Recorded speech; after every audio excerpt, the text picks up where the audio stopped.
Hello दोस्तों, आप सभी का वेलकम है आमिर मीडिया में।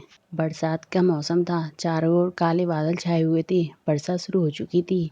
एक गर्भवती हिरनी अपने बच्चे को जन्म देने के लिए किसी सुरक्षित स्थान को खोज रही थी। घूमते घूमते उसको नदी के किनारे बड़ी बड़ी झाड़ियाँ दिखाई दी। उसे वही स्थान सुरक्षा की दृष्टि से उपयुक्त लगा, तो वहाँ पहुँच गई। एक शिकारी बहुत देर से उसका पीछा कर रहा था।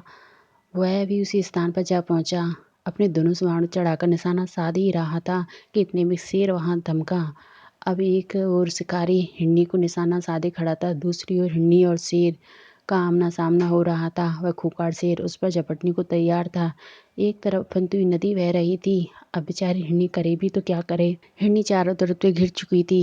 सोच रही थी वो किधर जाए, कोई उपाय ना सूझा उसे। उसने अपनी आंखें बंद कर लीं और भगवान का नाम लेने लगी। भगवान का नाम लेते हुए अपनी पीड़ा को सह रही थी। पीड़ा को सहते हुए उसने अपने बच्चे को जन्म देने में जुट गई। वारी कुदरत का न्याय। अचानक बहुत तेज बिजली चमकी। वह शिकारी जो धनुष बाण निशाना साधे खड़ा था, उसकी आंखें उस बिजली की चमक से चौंधिया गईं। हाथ से तीर छूटकर हिरनी को ना लगकर सीधा शेर की आंख में घुस गया। शेर डर से दहाड़ता हुआ वहां से भाग गया, जिससे वह शिकारी भी भयभीत होकर वहां खड़ा हुआ।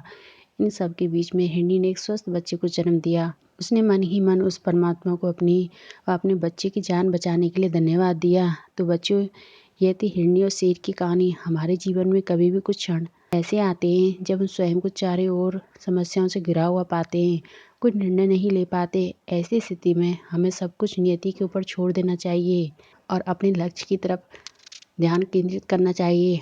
अंततः यश अपयश, हार जीत, लाभ हानि, जीवन मृत्यु का अंतिम निर्णय ईश्वर ही करता है। इसलिए हमें ऐसे समय में उस पर विश्वास कर उसके निर्णय का सम्मान करना चाहिए।